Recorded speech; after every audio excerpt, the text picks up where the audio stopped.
Programme में आपको खुशामदीद कहते हैं। मैं असदुल्ला खान हूँ। नाज़रीन, हुकूमत ने अपनी जो 3 साला कारकर्दगी रिपोर्ट पेश की है, इसको अपोजिशन ने यकसर मुस्तरद कर दिया है। इसके जवाब में बिलावल भुट्टो साहब ने भी एक प्रेस कॉन्फ्रेंस की है, मौलाना फजल रहमान साहब ने भी प्रेस कॉन्फ्रेंस की है।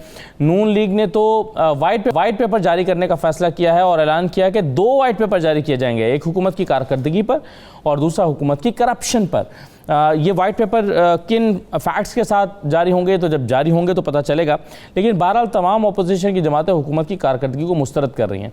वैसे ये कोई अनहोनी बात भी नहीं है, अपोजिशन ने हुकूमत की कारकर्दगी को मुस्तरद ही करना होता है। लेकिन देखना यह है कि दोनों के पास दलाइल क्या हैं, यानी अपोजिशन किस बुनियाद पर रद्द कर रही है और हुकूमत जो है वो अपनी कारकर्दगी को बढ़ा चढ़ा कर पेश कर रही है, या अपनी कारकर्दगी अवाम के सामने रख रही है तो वो किस बुनियाद पर रख रही है और उस कारकर्दगी को अवाम कितना नंबर दे रहे हैं।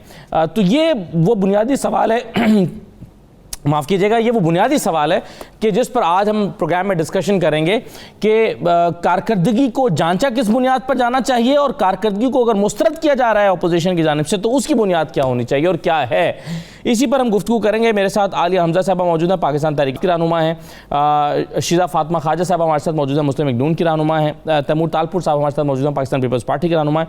और सईद काजी साहब हमारे साथ मौजूद हैं, सीनियर तजज़ियाकार हैं। तमाम मेहमानों को मैं खुशामदीद कहता हूँ। और सबसे पहले मैं आपको सुनवाना चाहता हूँ जो बिलावल साहब ने अपनी प्रेस कॉन्फ्रेंस में कहा है कि वो अवाम जो है 3 साल कारकर्दगी से मुतमईन नहीं है। क्यों नहीं है, उनके आर्गूमेंट्स क्या, ज़रा सुन लीजिए। अवाम खान साहब की जो 3 साल का कारकर्दगी है उस पर बिल्कुल ही मुतमिन नहीं है। 50 लाख घर बनाने का वादा किया था। पिछले 3 सालों में खान साहब ने घर बनाने के बजाय गरीबों के सर से छत छीने हैं। खान साहब ने 1 करोड़ नौकरियां देने की बात की थी और पाकिस्तान का नौजवान कश्मीर से लेके कराची तक रोज़गार के लिए अपने हाथ में दोनों डिग्री लेकर फिर रहे हैं, मगर रोज़गार नहीं मिल रहा है। अच्छा, अब आलिया हमजा साहबा, ये 3 चीज़ें आपने सुनी। वो कह रहे हैं कि अवाम के सर से छत छीनी है, 1 करोड़ नौकरियों का वादा था, अब जाहिर है वो नहीं हो सका। फिर वो घर बनाने की बात थी, वो नहीं हो सकी। फिर बेरोज़गारी वो कह रहे हैं कि बढ़ गई है।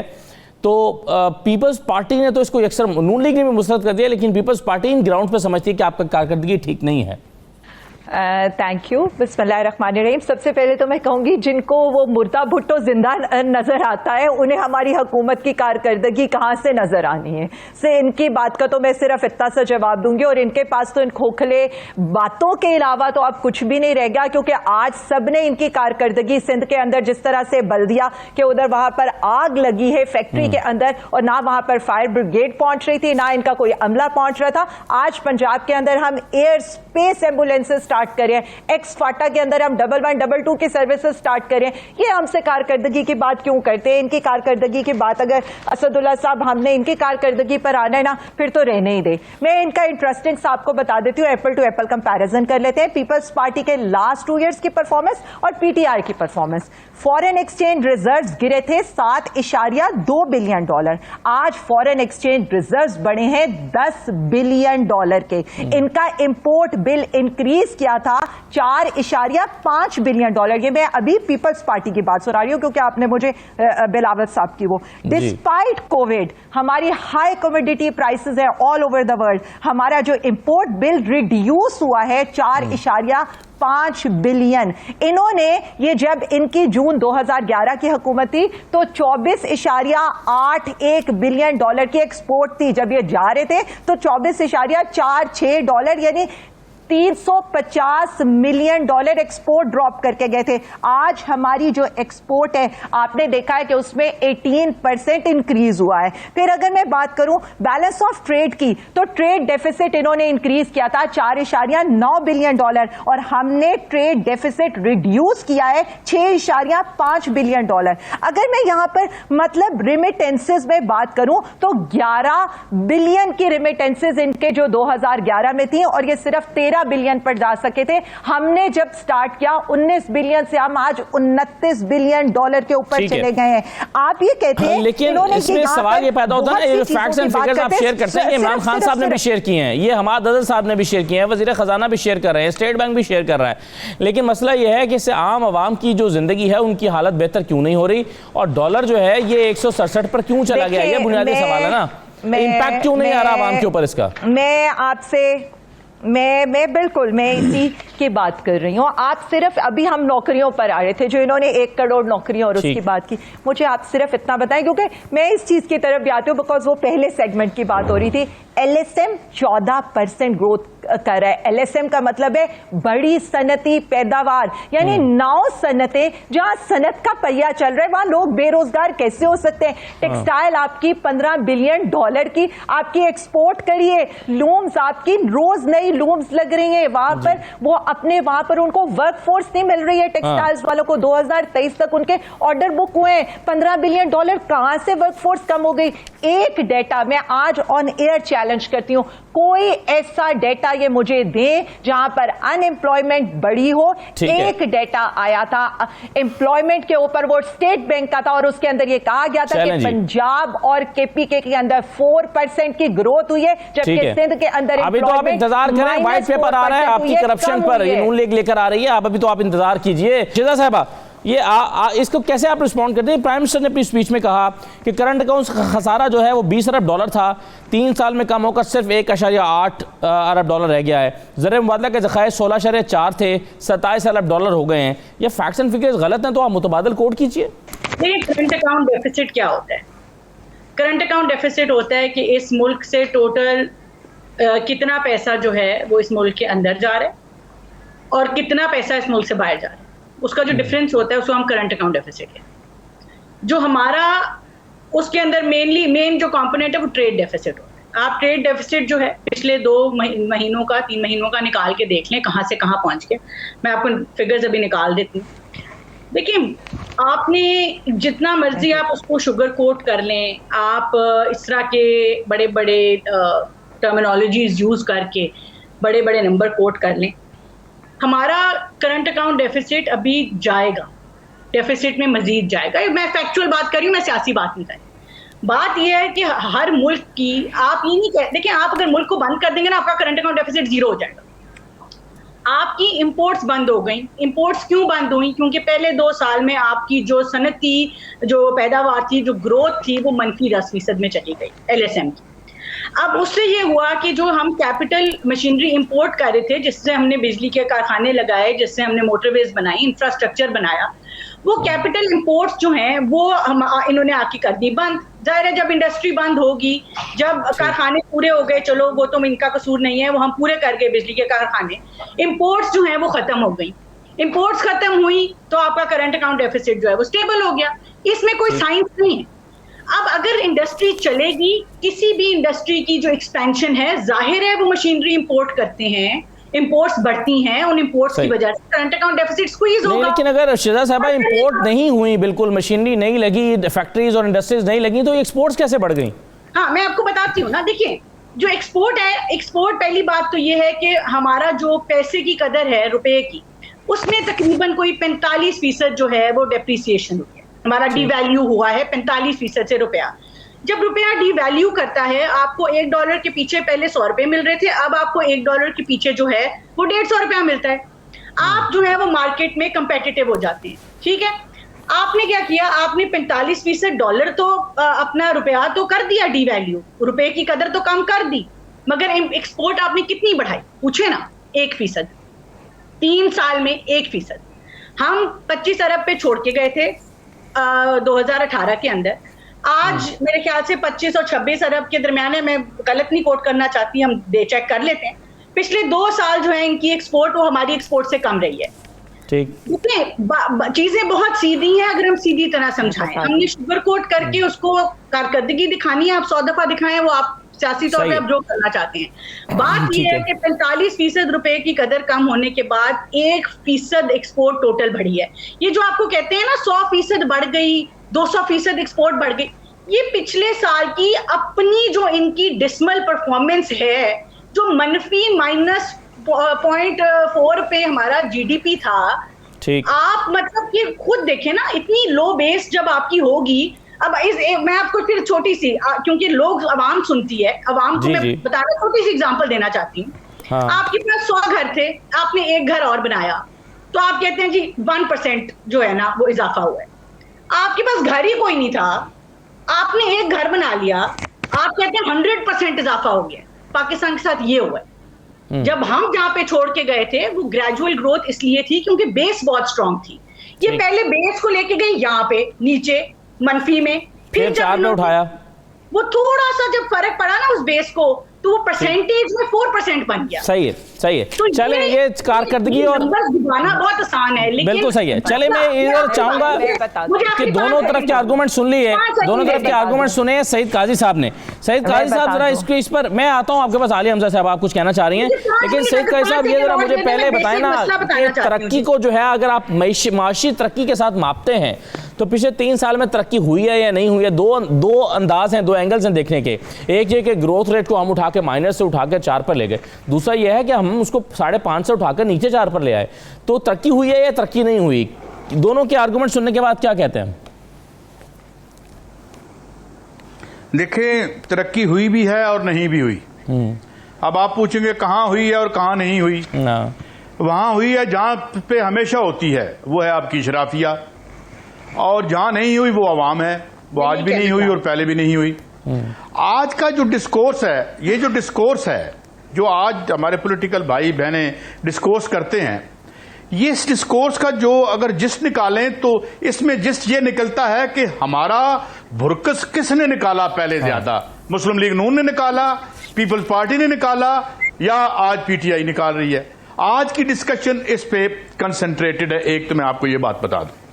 दूसरी बात यह है कि मैं ये भी रिमाइंड करवा दूं, मिफ्ता इस्माइल साहब को किसने कोट किया था कि काश इस दफा तो हम गवर्नमेंट में ही ना आए, जो हम करके जा रहे हैं सब कुछ जहां इनके साथ। मैं नाम नहीं लेना चाहता, हमने आइंदा भी प्रोग्राम करने होते हैं कि ये कहां से कोट हुआ और किस जगह कोट हुआ, आप शायद वहां थे या नहीं थे।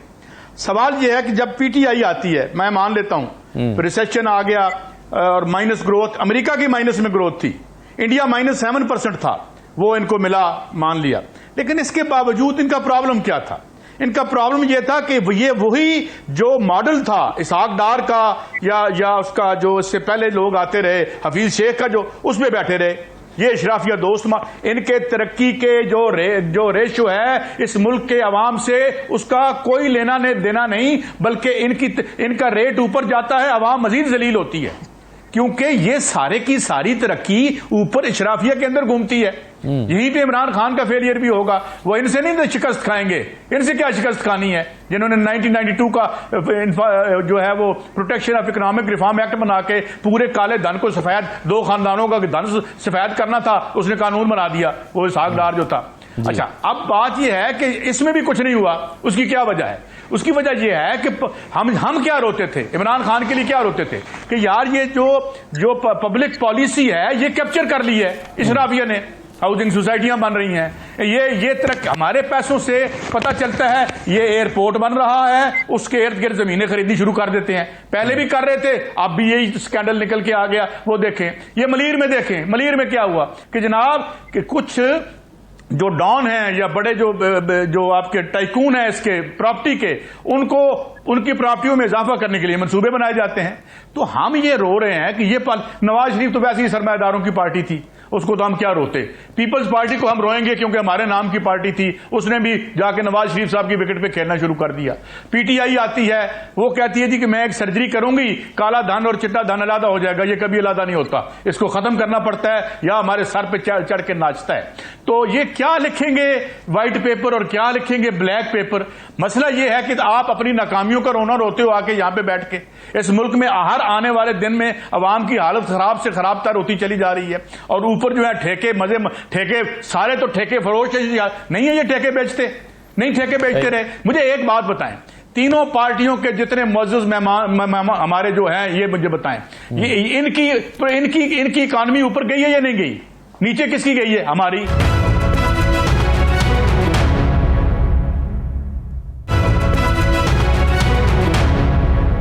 प्राइम मिनिस्टर ने अपनी स्पीच में कहा, उन्होंने कहा कि सीमेंट की पैदावार में 42% इजाफा हुआ।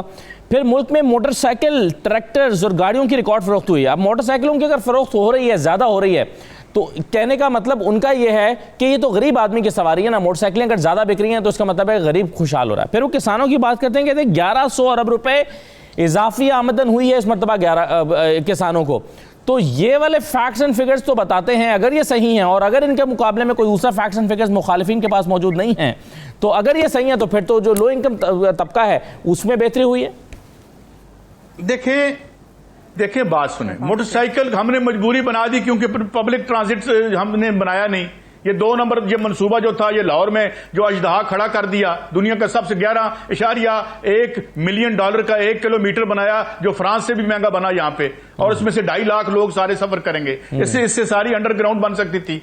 बात यह है कि मोटरसाइकिल ना क्या करे, वो खोता रेडी पे चढ़ जाए, क्योंकि आपके पास पब्लिक ट्रांसपोर्ट तो है नहीं। देखिए पब्लिक ट्रांसपोर्ट पॉलिसी कब की आपने तर्क कर चुके हैं, मुझे बताएं। हाउसिंग सोसाइटियां आपने दे दी हैं, माल जो है तोहफे में किसको मिलते हैं? ये है अब आपकी हाउसिंग। इस वक्त लाहौर की 77% आबादी जो है 1 हेक्टर में 5 से 7 हजार रहती है, और ये जो इशराफी और ये मालकान, ये जो हमारे हुक्मरान हैं, वो 1 हेक्टर में 80 रहते हैं। तो बात ये है कि ये मिलजुल के हमें जलील कर रहे हैं, और ना लड़ा करो। तुम्हारा आपस में बड़ा इत्तेहाद है अमली तौर पर, क्योंकि हमें कुचलने में सबका इत्तेहाद है। हाँ, हमें ये उम्मीद थी कि ये जो शरीफ डायनेस्टी एक कब्जा था बेसिकली, ये कोई जियाउल हक इनको प्लांट करके गया था, तो ये एक उम्मीद उभरी थी कि यार कोई कहानी आगे चले। ये तो यहां तो ठेके ही बिकते रहेंगे और मुझे पता भी नहीं होगा, और मेरी जेब में 25 अरब रुपए को डाल जाएगा। मैं कितना मासूम बच्चा हूं। तो हम आगे कहानी लेके जाना चाहते थे। खान साहब को अपना तरक्की का मॉडल रिविजिट करना पड़ना है। जी असदुल्ला, चलिए बिल्कुल सही है। अब ये इस डिबेट में मैं चाहूंगा कि तैमूर तालपुर साहब ने ज्वाइन कर लिया, उनसे जरा राय ले लें। तैमूर तालपुर साहब, आप कह रहे हैं कि हम रिजेक्ट करते हैं जो गवर्नमेंट अपनी कारकर्दगी दिखा रही है, और फिर दिलचस्प बात यह है कि आप कह रहे हैं कि आवाम अब पीपल्स पार्टी की तरफ देख रहे हैं। तो पीपल्स पार्टी की 13 साल कारकर्दगी का पीटीआई ने हिसाब मांग लिया कि जनाब आप अपनी 13 साल कारकर्दगी का हिसाब पहले दें, फिर रिजेक्ट करें पीटीआई की कारकर्दगी को। आप देंगे अपनी 13 साल कारकर्दगी का हिसाब? बिस्मिल्लाहिर्रहमानिर्रहीम, बिल्कुल देंगे और खुशी से देंगे। वो दौर जब पाकिस्तान पीपल्स पार्टी वफाकी हुकूमत चला रही थी, उस दौर में आपको 125% सरकारी अफसरों की तनख्वाह में रेजेस मिली। आप उस टाइम की इन्फ्लेशन को ज़रा इस टाइम की इन्फ्लेशन से कंपेयर कर देखें, आप उस ज़माने की कीमतों को इस ज़माने की कीमतों से कंपेयर करके देखें। हमने झूठे वादे नहीं किए, पर जो हमने नहीं कहा वो भी करके दिखाया। और यहाँ पर आज तो हिसाब ही उल्टा है ना। मेरे ख्याल से अगर किसी चीज़ में हमें क्रेडिट देना चाहिए पीटीआई को, अगर किसी चीज़ में उनको हमें सुर्ख सलाम पेश करना चाहिए, तो वह है उनकी बातों के लिए, उनके यूटर्न्स के लिए, और जिस तरह के उन्होंने झूठ बोल के आवाम का बेवकूफ़ बनाया। जिन्होंने कहा वो करप्शन ख़त्म कर देंगे, वो 117 से 124 नंबर पे करप्शन को ले गए। इनके एक वजीर को टास्क मिला हुआ है अरबों खरबों कमाने का। हमने तो एक्सपेक्ट किया था जी खान साहब आएगा, अच्छी बात है, चेंज आ गई, कोई बात नहीं, किसी और का मौका मिल गया, हमें 1 करोड़ नौकरियां मिलेंगी पाकिस्तान की आवाम को। इन लोगों ने तो पाकिस्तान स्टील मिल से पीआईए कहां से बेरोजगार कर दिया हजारों लाखों लोगों को। ये तो वही लोग हैं ना जो कहते थे हम प्रोटोकॉल नहीं उठाएंगे। साइकिल पर जाना था इमरान खान न्याजी साहब को अपने पीएम के ऑफिस में, तो हेलीकॉप्टर पे आगे शिफ्ट हो गए गाड़ियों को छोड़कर। इन्हीं ने यूनिवर्सिटीज बनानी थी ना, तो कहाँ है वो यूनिवर्सिटी जो प्राइम मिनिस्टर हाउस में बनी थी?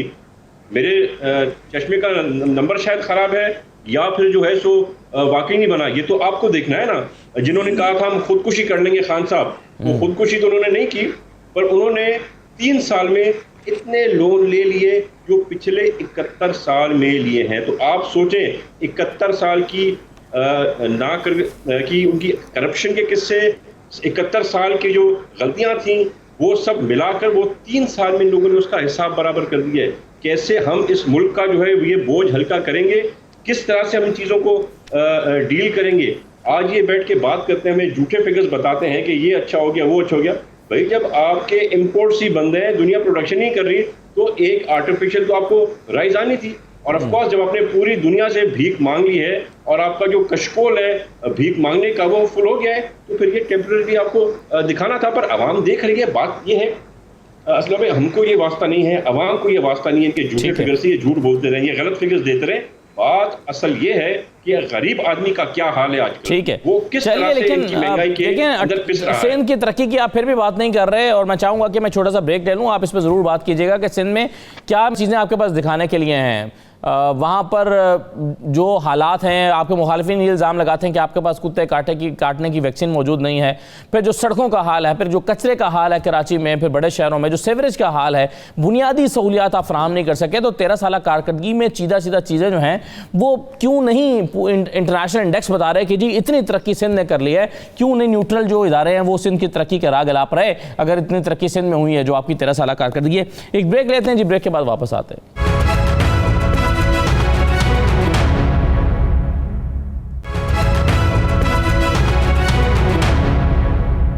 दोबारा आपको खुशामदीद कहते हैं। आलिया हमजा साहबा, आपने सुन लिया अभी जो सईद काजी साहब कह रहे थे कि अशराफिया की हालत बेहतर हुई है और गरीब आदमी की हालत बेहतर नहीं हुई, और फिर जो आप कहते हैं कि जी हमारा करंट अकाउंट डेफिसिट जो है वो कम हो गया, तो इंपोर्ट और एक्सपोर्ट के हवाले से आपने शिजा फातिमा साहबा, उन्होंने एक सिंपल सा से अंदाज में आवाम को समझाया कि आपने इंडस्ट्री नहीं लगाई लिहाजा उसके लिए इंपोर्ट नहीं हुई। तो आपने कहा कि जी हमने देखिए इंपोर्ट बेस इकोनॉमी को एक्सपोर्ट बेस में कन्वर्ट कर दिया, हमने इंपोर्ट्स को कम कर दिया। हालांकि इंपोर्ट्स इसलिए कम हो गई हैं क्योंकि आपने इंडस्ट्री नहीं लगाई और आपने इंफ्रास्ट्रक्चर नहीं बनाया। क्या जवाब देंगे आप इसका?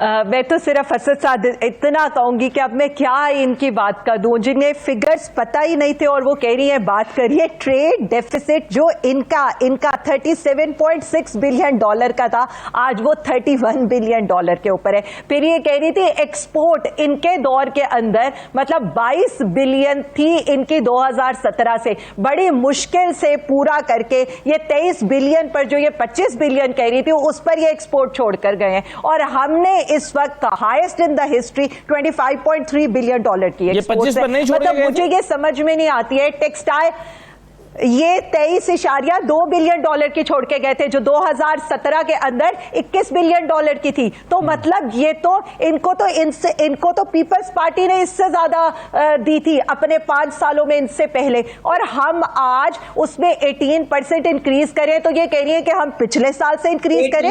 मैं सिर्फ जो फिगर्स दूंगी मैं 2018 से कंपैरिजन दूंगी। 1 मिनट, मैंने सबकी बातों का ध्यान से सुने, अब मेरा सुन ले।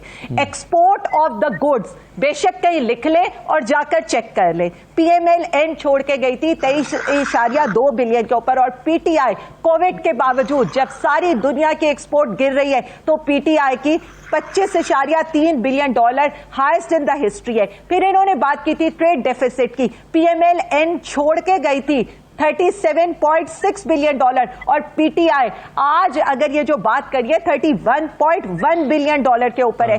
इन्होंने बेसिकली जो ग्रोथ 5% की शो की थी ना, वो सुर्खी पाउडर वाली क्रेडिट कार्ड वाली थी कि लेते जाओ सारे कर्जे, और ये जब कर्जों की बात करती है ना तो 3 सालों में इनके आखिरी 3 सालों में 30 बिलियन डॉलर के कर्जे लिए थे।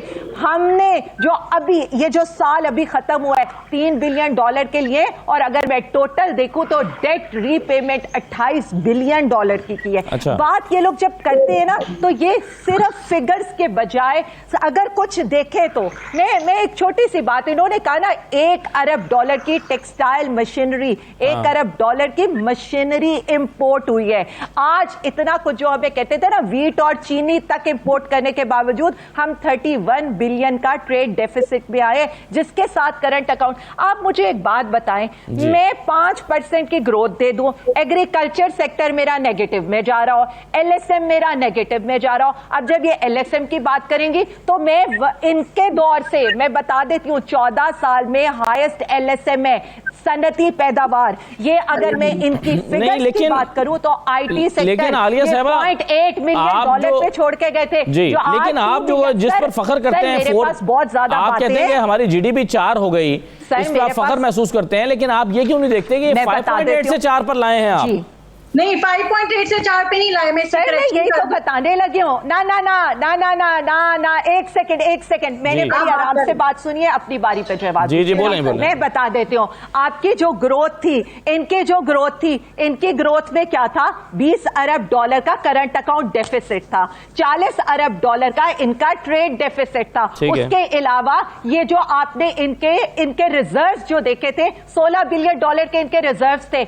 आज जब हम ग्रोथ की बात करते हैं तो ग्रोथ वो है कि जिसके साथ आपका खसारा 1.8 के ऊपर है, जिसके साथ आपका ट्रेड डेफिसिट 31 बिलियन ये आपके आर्गुमेंट्स आ गए, जिसके साथ आपके टोटल एक्सपोर्ट 31 के साथ। ठीक है, चलिए आप जवाब दें शिजा फातिमा साहब। रिजर्व $9 बिलियन कम के। नहीं सर, नहीं, अभी मैंने पूरी बात नहीं हो गई ना। अब मैं वापस आता हूँ, आपके बाकी लोगों को भी गुफ्तगू में शामिल रखें। आलिया साहब पूरी किताब तो नहीं पढ़ सकती ना आप। ना सिर्फ एक सेकंड जी।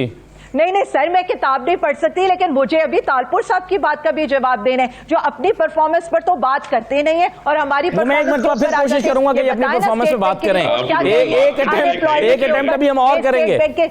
ये अभी मैं दोबारा घूम के आऊंगा, मैं फिर पूछूंगा तालपुर साहब से। मुझे जी शिजा साहब, दो लोगों की बात का जवाब देने में आराम से मैं बात कर सकूं। जी शिजा साहब।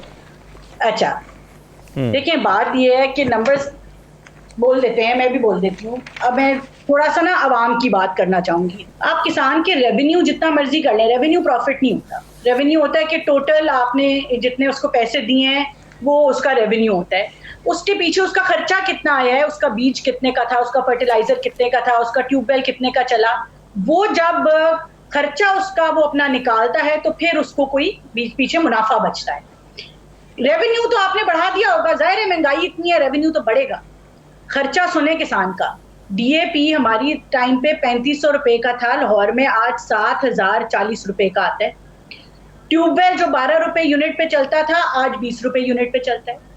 तमाम फर्टिलाइजर्स, यूरिया ले ले, जो फर्टिलाइजर ले ले, सब्सिडी खत्म है फर्टिलाइजर पे, फर्टिलाइजर की कीमत डबल है।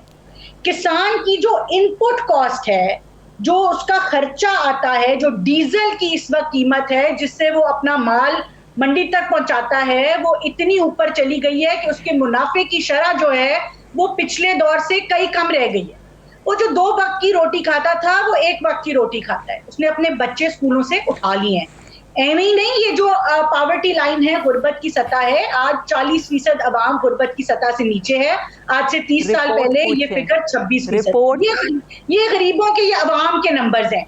लेकिन शिजा साहब देखें ना, 1100 अरब रुपए की इजाफी आमदनी, और फिर जो ट्रैक्टर्स की रिकॉर्ड फरोख्त है, फिर जो आप कह रहे हैं 20 रुपए का यूनिट चाहिए, बिजली जो है वो सब्सिडाइज मिल रही है, 20 रुपए का यूनिट नहीं मिल रहा किसानों को। अगर ये नुकसान हो रहा है किसानों को, बच्चे कुछ नहीं हो रही, तो वो क्यों ग्रो कर रहे हैं, गंदम क्यों उगा रहे हैं वो? मेरी बात तो सुन ले, एक छोटी सी बात है। एक सेकंड, आलिया हमजा साहब, बात ये है कि इस वक्त मैं अगर एग्रीकल्चर पे बात करनी है तो फिर और बात कर लेते हैं एग्रीकल्चर पे, फिर पीछे चले जाएं। जब आपने चीनी की एक्सपोर्ट की इजाजत दी, क्या आप इंपोर्ट कर रहे हैं? देखिए आगे आ जाए, मैं ये एक टॉपिक पे बहुत लंबा नहीं, आगे आ जाए, एनर्जी पे आ जाए। एनर्जी का इस वक्त ये हाल है कि पावर प्लांट्स का मेरिट ऑर्डर ऑब्जर्व नहीं हो रहा। Criminal, absolute criminal. मुझे भी तो उतनी बात करने दें। अच्छा चले, मैं सही है, गंदम की वजह से इंपोर्ट के साथ शायद हमारे कुछ स्ट्रेटेजिक मामला जुड़े हुए हैं। आई डोंट नो, घर 25 रुपए यूनिट का बिल आया है। मेरी बात सुने, 300 यूनिट वाला जो बंदा है, सिर्फ इतना बता दे। नहीं, मुझे एक छोटी सी बात का जवाब दे दे। बिजली का बिल उसका 10,000 आता है। चले एक सवाल ले लें आलिया हमजा से, फिर आगे बढ़ते हैं। एक सवाल ले लें, सवाल पूछ ले जी, इनसे 2 सवाल पूछ ले, इनसे 2 सवाल पूछ ले। इनसे पूछ ले कि इन्होंने अपने 5 सालों में गन्ने के पैदावार वाले को कितनी कीमत दे रहे थे? ये 130 रुपए। महंगाई भी तो हो गई है ना, लाइबिलिटी तो आज तो हर चीज महंगी भी तो कर दी ना, डॉलर गिर गया, अब आप ज्यादा क्या पैसे दे रहे हैं, तो उसमें क्या एहसान कर रहे हैं? ना अब आप मुझ कैसी बात है? ना आप मेरी मैं तो सिंपल ये कह रही हूँ, ये तो बढ़ा ही नहीं सके ना। ये तो 130 रुपया डॉलर की कीमत आप देखिए ना, वो भी डॉलर 167 रुपए का है, उसी वक्त मिल रहा है। अच्छा अब ना मुझे कोई छोटी चीज से पूछनी है ना, स्टैग्नेंट रही। अगर किसान देखे जी, हम तो पूरी 300 रुपया दे रहे हैं, बड़ा खुश है, टाइमली दे रहे हैं। आप लोगों की तरह पर्ची नहीं पकड़ाते थे, आप लोगों की तरह 25 अरब की रमजान शुगर में की लाइबिलिटी क्लियर कर दे हमारे किसान की। अगर आप बहुत सगे, 1300 आपका जो था गंदम वाला लेता था, 5 साल स्टेगनेट रखा, आज 1850 रुपया मिल रहे, किसान कार्ड उसको मिल रहे, GIDC हमने हटा दिए। एनर्जी के ऊपर आप 40% महंगे सौदे करके। अच्छा चलिए, मुझे जरा डिस्कशन को आगे ले जाने के मेरा बुनियादी सवाल ये है, सारी गुफ्तगू से जो आप दोनों ने की है और अपने फैक्ट्स एंड फिगर्स कोट किए हैं, बिल्कुल आलिया साहबा ने भी, शिजा साहबा ने भी, लेकिन इन्होंने जो जितनी बातें की हैं, पाकिस्तान की मेरे ख्याल है इन तारीख दोनों को में दबा के कर लेते आप। अशाए खुर्दो नोश की महंगाई 2 से 3% से ज्यादा नहीं बढ़ी, पिछले 3 साल से डबल डिजिट्स में है, पर 20% है। रूरल एरियाज में मैं यही तो चलिए, कह एक रही हूँ। मिनट, अब सईद गाजी साहब, सर मसला ये है, मेरा जो बुनियादी सवाल है, एक मिनट जरा मौका दीजिएगा, मैं ये आप दोनों की गुफ्तगू से जो पॉइंट्स निकाले हैं, मैं इससे एक बुनियादी सवाल लेकर सईद गाजी साहब के पास जाना चाहता हूँ। एक सेकंड आलिया साहब, अब मुझे सर ये बताएं कि एक मिनट, इस तरह तो बात समझ में नहीं आएगी। पैसे आप ले गए, आज आप किसके सगे बैठ के अच्छा जी, बैठ रहे हैं? चलिए शिजा साहब एक मिनट, आप लोग देखिए, इंडस्ट्री बंद हुई है नवाज शरीफ साहब की, जो तरक्की को मापने का पैमाना है ना, शिजा साहब, आलिया हमजा, वो तरक्की कर रहा है और नवाज शरीफ साहब और शहबाज शरीफ साहब तनज़्ज़ुली कर रहे हैं। अच्छा, एक मिनट, सिर्फ उनके ठप हुए, बाकी तो पूरा पाकिस्तान तरक्की कर रहा है। अच्छा एक मिनट, बिल्कुल सही है। अब मसला ये है कि अगर इम्पैक्ट आवाम तक आ रहा है तो उसका मतलब तरक्की हो रही है। सही कहा साहब, बुनियादी इसका जांचने का पैमाना तो यही है ना कि एक गरीब आदमी उसका घर नहीं था, वो कहेगा कि इस हुकूमत में मेरा घर बन गया तो मेरे लिए अच्छा हो गया, कारोबार चल रहा है। सही कहा साहब, तो अगर अवाम इम्पैक्ट उसका महसूस कर रही है और वो अवाम समझ रहे हैं कि मेरा जो स्टेटस ऑफ लाइफ था वो थोड़ा बेहतर हुआ है, मेरा कारोबार बेहतर हो गया, मैंने प्रॉपर्टी बना ली है, मैंने कुछ गाड़ी खरीद ली है, अगर इम्पैक्ट बेहतर हुआ है अवाम के ऊपर तो फिर तो हम इसको कारकर्दगी से ताबीर करेंगे, वरना हमें अगर अवाम तक नहीं जा रहा तो शायद ये अदोशुमार हमारे किसी काम के नहीं है। सही कहा साहब। देखें, पहली बात यह है कि इन हुकूमतों का कभी मकसद, मैं 2-3 सवाल आपके सामने रखता हूं और मैं तीनों अपने जो फाजिल मेरे बहनें और जो दोस्त बैठे मैं इनके सामने सवाल रखता हूं। नवाज शरीफ साहब ने 100 इंडस्ट्रियां प्राइवेटाइज की, 100 उनमें से 99 बंद हो गई, उन पे हाउसिंग सोसाइटियां बन गई हैं, इसका जवाब दें। अब आ जाता हूं मैं तालपुर, मेरे भाई हैं, पीपल्स पार्टी तो मेरे दिल के बड़े करीब है, हम जवानी में हमने इसके लिए बड़े ख्वाब देखे थे। मुझे ये तो बता दें, ये स्टील मिल की जो हजारों एकड़ जमीन है, ये रेवेन्यू डिपार्टमेंट से पता तो करवाएं, ये कौन ले गया? और यार ये हमारी गुर्बत खत्म करने आए हैं। मेरी मोहतरमा हमजा साहबा से मेरी दरखास्त है, मुझे ये बताएं, आपने स्टील मिल को रेस्टोर करना था, वहां इंडिपेंडेंट स्टेक होल्डर बैठे हुए हैं, वो कहते हैं 100 अरब रुपया हम आपको साल का निकाल के देते हैं, आप वहां हर 2 नंबर बंदा मुबैना तौर पर लगा रहे हैं। आप इस मुल्क को बेहतर करना चाहते हैं? यहां पे सीना ठोक के कहा था असद उमर ने, ये अगर ना चली मिल, और जो आज भी चल सकती है, इसकी रियल एस्टेट पर किसकी गंदी निगाहें लगी हुई हैं? मुझे बताएं, क्या किया आपने हमारे साथ मिलजुल के? और आप आके लड़ रहे हैं और शोर कर रहे हैं, आप लड़ लिया करें, हम तमाशा देख लिया करेंगे। कौन था आप में से जो हमारे, हाँ पीपल्स पार्टी आई थी, हमारे लिए सबसे बड़ी इस्लाहत की थी, और दुख ये है कि जरदारी साहब मोहतरमा बेनजीर भुट्टो को लेके नवाज शरीफ साहब की विकेट पे चले गए और खेल खत्म हो गया, और फिर सारा खेल तो फिर वही प्रॉपर्टी टाइकून करेंगे ना, जिनको हमने गोठे खाली करा के दे दिए। तो किसने हमारे साथ अच्छा किया? हमारे साथ लड़ाई करते हैं और आप पॉइंट स्कोरिंग करते रहते हैं।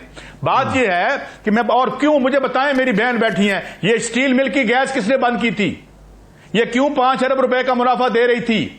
और ये इस मुल्क के असासों को 2-2 टके के लिए बेचने के लिए, ये मुझे बताएं। पीटीसीएल मेरी बात सुने, 2005 में उसने बेचा मुशर्रफ ने, और पीपल्स पार्टी ने क्या किया? 358 अरब रुपए का था, 27 अरब रुपए का नेट प्रॉफिट दे रहा था और 84 अरब रुपए का ग्रास प्रॉफिट था। 2020 में असासे बेच के भी ना 8 अरब का प्रॉफिट नहीं हुआ।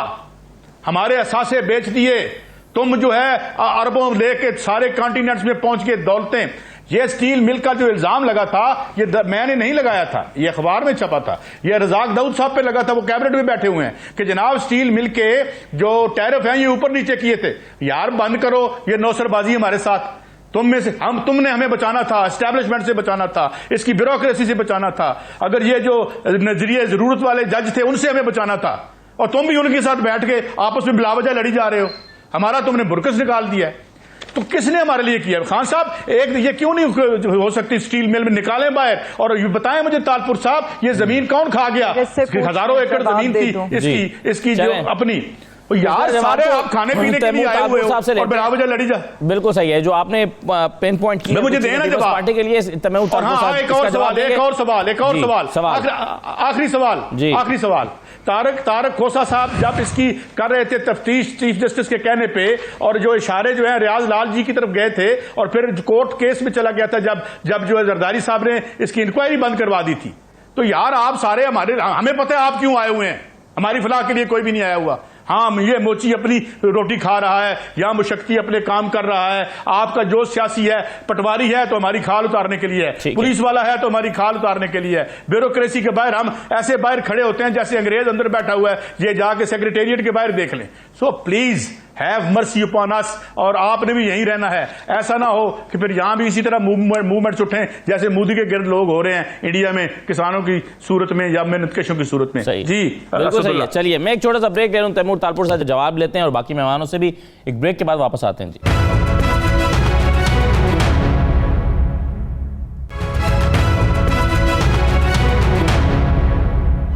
दोबारा आपको खुशामद कहते हैं। तैमूर तालपुर साहब, कराची में रिहायशी इलाके में एक फैक्ट्री को आग लग जाती है।